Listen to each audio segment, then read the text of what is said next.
Imagine la scène. Tu arrives à l'aéroport d'Hawaï un peu plus tôt et décides de te détendre dans la salle d'attente. Soudain, tu remarques une dame blonde anxieuse, vêtue d'une robe blanche, qui se tient devant une porte d'embarquement. Elle regarde la piste par la fenêtre, attendant l'arrivée de quelqu'un. Tu cherches du chocolat dans ton sac pour la réconforter. Mais il est trop tard, elle s'est volatilisée. Félicitations. Tu viens de rencontrer la demoiselle d'honneur, le fantôme attitré de l'aéroport international d'Honolulu. Et comme tout fantôme, elle a une sombre histoire. La demoiselle était tombée amoureuse d'un homme qui lui avait promis de l'épouser. Mais le rustre a préféré s'envoler pour l'étranger et n'est jamais revenu auprès de sa promise. Cette trahison lui a brisé le cœur et elle s'est suicidée.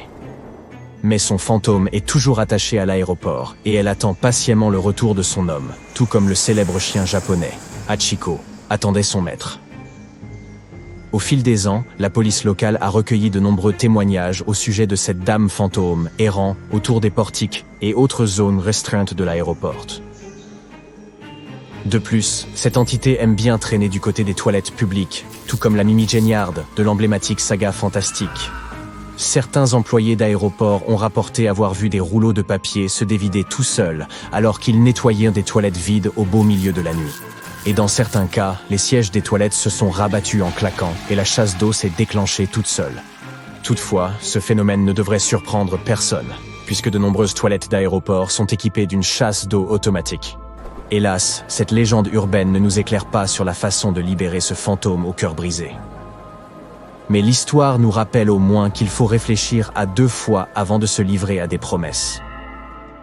Et tant qu'on parle d'effrayantes dames en blanc, l'aéroport international de Kempegowda, en Inde, a aussi la sienne. Un pilote a un jour remarqué une femme bizarre en sari blanc sur la piste d'atterrissage. Il a appelé les employés de l'aéroport pour leur demander de l'aide. Mais elle a disparu au moment où le personnel est arrivé sur place. De nombreux témoins auraient vu le même fantôme dans d'autres parties de l'aéroport. La dame entrait les gens dans le terminal de fret, sur les escaliers roulants et jusque dans le parking. Selon les médias, personne ne connaît ses antécédents ni la raison de sa présence ici. Peut-être que ses bagages ont été perdus et qu'elle essaie juste de les récupérer. Aujourd'hui, l'aéroport Suvarnabhumi de Bangkok est l'un des plus fréquentés au monde. Mais cela n'empêche pas cette plaque tournante du transport aérien de détenir également le titre de lieu le plus hanté de Thaïlande. Bien que l'on ait tendance à imaginer quelque chose de vieux et de poussiéreux lorsque l'on entend le mot « hanté », l'aéroport Suvarnabhumi est relativement neuf. Il a commencé à fonctionner en 2006. Mais il s'est avéré que le terrain situé sous l'aéroport était autrefois un ancien site funéraire. Les ouvriers ont dû drainer un marais surnommé Cobra Swamp afin de préparer le terrain à la construction. Et, dès les premiers jours de travaux, des événements mystérieux ont commencé à se produire. Des gémissements, des cris d'épouvante et même de la musique ancienne sont sortis de nulle part. Certains ouvriers ont refusé de poursuivre les travaux, trop effrayés par ces forces occultes. Les habitants des environs pensaient qu'ils avaient irrité les esprits endormis sous ce nouvel aéroport. C'est pourquoi 99 moines thaïlandais ont été invités à y accomplir un rituel. Ensemble, ils ont chanté 9 semaines durant pour éliminer toutes ces mauvaises ondes. La cérémonie était presque terminée, lorsque soudain, un homme a interrompu les moines, se disant possédé par l'une des entités locales. Son message était clair. Vous devrez consacrer une véritable maison aux esprits, si vous voulez garantir le bon fonctionnement de votre aéroport. Ce disant, il s'est évanoui. Plus tard, l'homme a repris conscience comme si de rien n'était. Les autorités aéroportuaires ont décidé de répondre à cette mystérieuse requête. Ces maisons des esprits font partie des croyances traditionnelles thaïlandaises. Les propriétaires terriens construisent de jolis petits sanctuaires pour nouer des liens d'amitié avec les forces invisibles qui pourraient habiter leur lopin de terre. Si tu te retrouves un jour à l'aéroport de Bangkok, n'oublie pas de jeter un coup d'œil à cette maisonnette. S'y trouve aussi le baratage de la mer de lait, une sculpture remarquable illustrant un ancien mythe hindou. Elle se raconte l'histoire des divinités de la lumière et de l'obscurité, travaillant de concert pour obtenir l'amrita, le breuvage de l'immortalité. Voici un autre exemple des raisons pour lesquelles tout le monde devrait réfléchir à 2 fois avant de construire un important centre logistique sur un terrain douteux. Bienvenue à l'aéroport international de Denver, qui serait l'un des aéroports hantés les plus célèbres au monde. Il se dresse sur une parcelle isolée qui était considérée comme sacrée par ses anciens résidents, selon divers témoignages. Dès le début de la construction de l'aéroport, les gens ont commencé à signaler les nombreux problèmes et incidents étranges qui s'y déroulaient. Aujourd'hui, ce lieu attire de nombreux chasseurs de mystères, et le nombre de légendes urbaines autour de l'aéroport se multiplie. Certains enquêtent sur le sens caché des fresques et des gargouilles locales. D'autres croient que la statue équestre géante, couleur de cobalt, située devant l'aéroport est hantée. C'est parce que cette sculpture, connue sous le nom de Lucifer, a coûté la vie à son créateur, Luis Jiménez. En 2006, un morceau s'en est détaché et a frappé le sculpteur alors qu'il achevait son travail. La configuration tentaculaire de l'aéroport et son emplacement isolé ont conduit certaines personnes à spéculer sur l'existence d'un bunker souterrain. Il serait même plus grand que certaines villes réelles, comme San Francisco par exemple. Mais le porte-parole de l'aéroport a démenti ce mythe en expliquant que cette plateforme de transit devait accueillir au moins 50 millions de voyageurs par an, et qu'il lui fallait donc bien être immense. Notre prochaine destination pourrait inciter à regarder la série Les Langoliers, créée par le légendaire écrivain d'horreur Stephen King.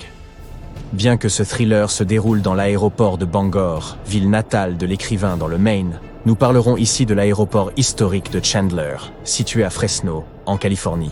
Cet endroit a beaucoup d'histoires surnaturelles à raconter, y compris des témoignages au sujet de personnes traversant le mur de l'ancien terminal. Certains passagers auraient entendu des voix désincarnées dans le restaurant de l'aéroport. Le personnel de cuisine a rapporté avoir entendu un bruit étranger alors qu'il terminait le ménage en fin de journée. Ils sont allés voir ce qui se tramait et ont vu une assiette se déplacer toute seule sur le comptoir, puis tomber au sol. Ce client invisible était peut-être simplement contrarié par les prix exorbitants de la nourriture d'aéroport. Et qui peut le blâmer? Tout comme l'aéroport d'Honolulu, celui de Chandler a son fantôme attitré. C'est un vieil homme qui hante la tour de contrôle. Heureusement, ce type ne dérange personne. Selon des témoins, il se contenterait de fixer la piste comme s'il regardait des avions invisibles décoller et atterrir. La légende urbaine au sujet de l'aéroport international de Savannah Hilton Head est à la fois romantique et effrayante. Voici ce qu'elle avance. Si tu atterris juste après le coucher du soleil, tu auras peut-être la chance de voir 2 fantômes le long du côté nord de la piste. La légende voudrait qu'il s'agisse des fantômes de Richard et Catherine Dodson, qui vivaient sur le terrain aujourd'hui situé sous l'aéroport. Ils ne dérangent ni les passagers, ni le personnel. On dirait qu'ils se contentent juste de saluer les arrivants. Notre liste ne saurait être complète sans l'aéroport britannique de Manchester. Ce lieu très fréquenté accueille environ 28 millions de passagers par an et héberge également quelques fantômes effrayants. Les voyageurs et le personnel ont rapporté avoir vu des figures effrayantes et des phénomènes bizarres, tels que des portes qui claquent toutes seules. Les archives de l'aéroport datant des années 70 ont révélé que certains employés de l'aéroport refusaient de se présenter seuls au terminal 3 après la tombée de la nuit parce qu'ils en avaient trop peur. Une nuit, un membre du personnel a vu une silhouette portant une casquette de pilote pénétrer dans les toilettes. Aucun vol n'étant prévu à l'arrivée ou au départ à cette heure-ci, il a donc décidé de suivre le mystérieux individu. Mais les toilettes étaient vides et les capteurs sensibles au mouvement de l'éclairage ne montraient aucune réaction à l'étrange inconnu. Certaines personnes ont rapporté s'être retrouvées nez à nez avec le fantôme d'un pilote, vêtu d'un vieil uniforme d'écolier. Il errerait généralement dans le terminal 3, l'air complètement perdu. Mais hélas, personne ne connaît son histoire avec certitude. Un autre sinistre résident de l'aéroport est le veilleur de nuit, le fantôme d'un agent de sécurité des années 60. Un ancien employé de l'aéroport aurait un jour croisé ce monsieur et essayé de lui parler. Mais le bonhomme se serait tout simplement volatilisé, laissant le brave employé sous le choc. Après cela, il a décidé de quitter son travail pour de bon. Et on peut le comprendre.